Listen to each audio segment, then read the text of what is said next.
Good evening, fellow Chuggalos, and welcome once again to Advent Calendar 2022. This is day 9. Day 9 finds us here flying solo in the front sunroom of the SFIL household. Got our tree up, not quite decorated yet, but lights on. And today's Advent Calendar brew is an Imperial Pastry Stout by Derive Brewing Company right here in Columbus, Ohio. Well, right up the road anyway. And the name of this beer is Cheers to 2 Years.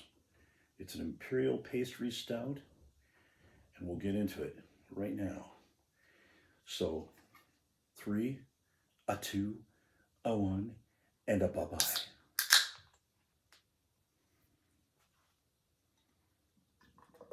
Ooh, look at that. Looks like a chocolate malt. I hope the lighting's good enough in here. It's very dark. Not in here, I'm in the stout. It has got a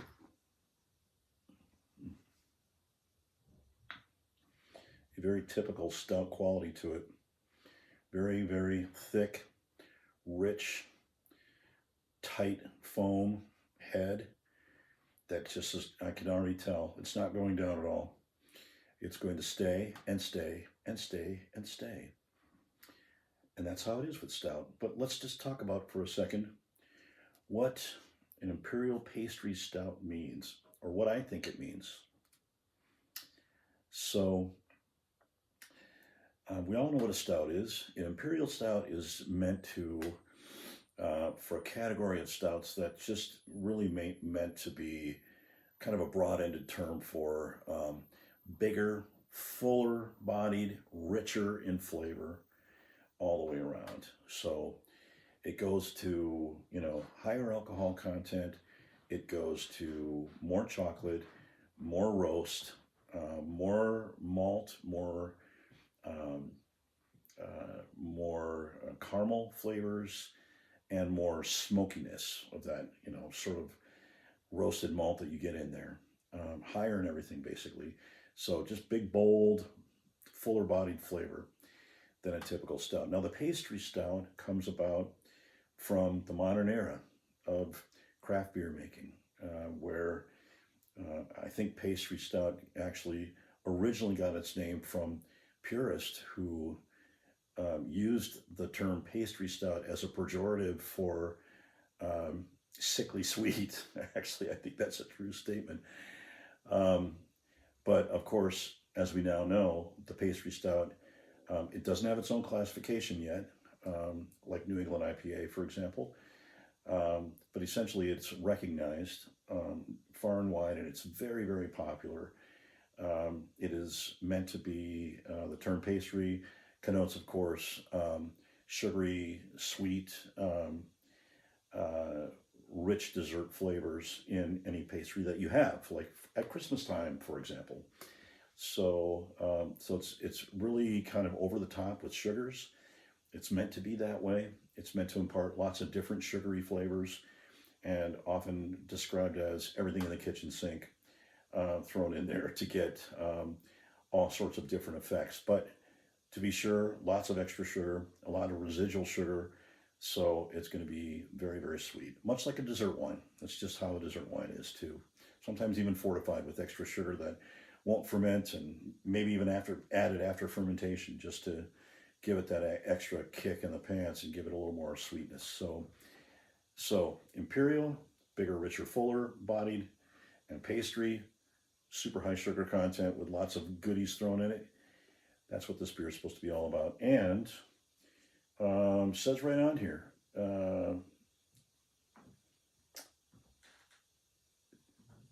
it says toasted coconut, French coconut, and Madagascar vanilla. Oh, and Thunder Kiss coffee, whatever that is. I'm not sure what Thunder Kiss coffee is, but those ingredients are, we're going to taste and see if we taste all those things right now. I can tell you with just the first sip, there's The sweetness is bold. It's in your face. It comes right out in the open, and I taste a lot of coffee, and that's very typical of stouts anyway. But when you add coffee to it, as we talked about last night, and actually on day, what was it? Day five. Day five it was with the white white stout, which really isn't a stout. They add coffee to make it taste like stout. So it's just that extra boldness, over the top Imperial pastry going on. You can definitely taste those flavors in it. So let's now see if we can taste the different coconuts and the Madagascar vanilla. It's going to be pretty subtle to taste toasted coconut and fresh coconut. Would be interesting. Okay, Columbus, Ohio.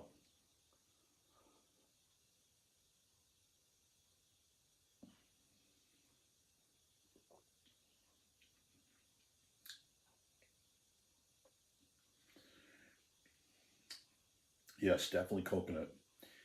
Definitely coconut. Fresh coconut. I taste that all over it. It's kind of, it sits back after the coffee, after the strong coffee flavor up front kind of goes down, goes past. You have this beautiful fragrance and aroma of coconut that's left over.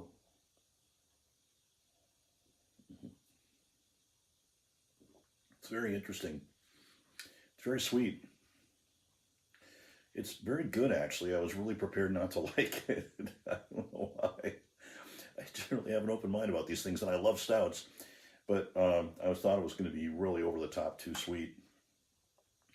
But the coffee balances it out. It's the strength and the bitterness of the coffee, and the extra roasted malt in there really balances that out. Hop character, not much of any. I'm not really tasting much bitterness at all. I mean, except from what I'm tasting from the coffee. But other than that, it's got a really low kind of hop character, which is also typical of stouts.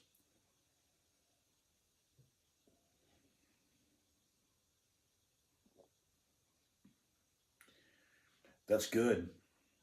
Hate to say it. Darn it. I have still not found a beer that I haven't really liked. I don't know why that just confounds me, but I think by this time last year we had already run into a couple of stinkers.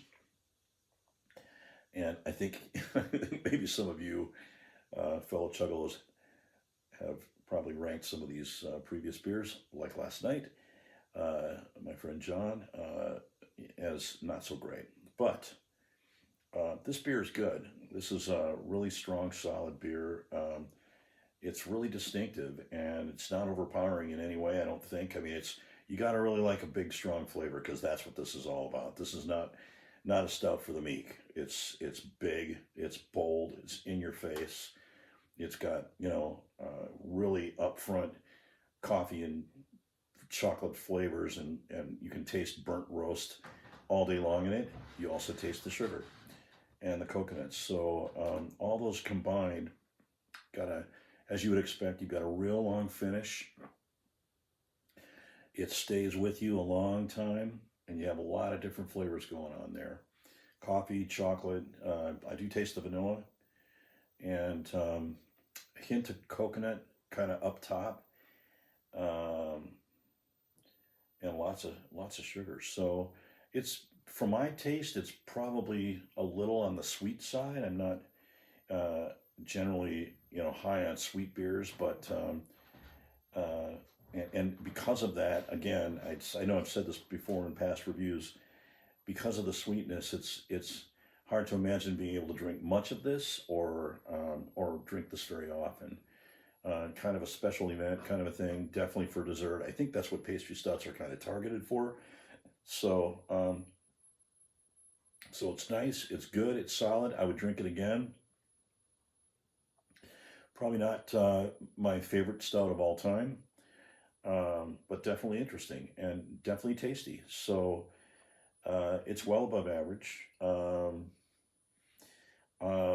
Not quite in the 4 category with some of the other offerings we've had already this year, in my opinion, for my taste. So I'm going to give it a 3.75. Yep, that's what Derive's getting. Cheers to 2 years, Derive. Congratulations for I guess making it 2 years. I'm assuming that's what this is for, is their second year anniversary. And I must say, pretty dang good offering for 2 years out of the gate. So hats off to you, Derive. Right up the road in Columbus, and 3.75 for me, and that's it. That's day 9. Thanks for watching. Thanks for joining me, and still enjoying this journey. Day 9. Let's see. We've got 8 days till day 17 till we get together. So that's just over a week. Looking forward to it. Hope you guys are all having a great Advent holiday and a great December so far, and look forward to seeing you all soon. Cheers.